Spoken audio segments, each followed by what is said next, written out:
I just made potato chips in the microwave and the air fryer. Just, I don't know. Microwave on high for 5 minutes, and then just to crisp them up a little bit, just for 2 to 3 minutes in the air fryer. That's it. So, I don't know. They feel crunchy enough.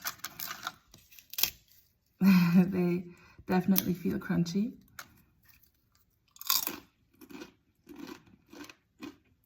Okay. I like it.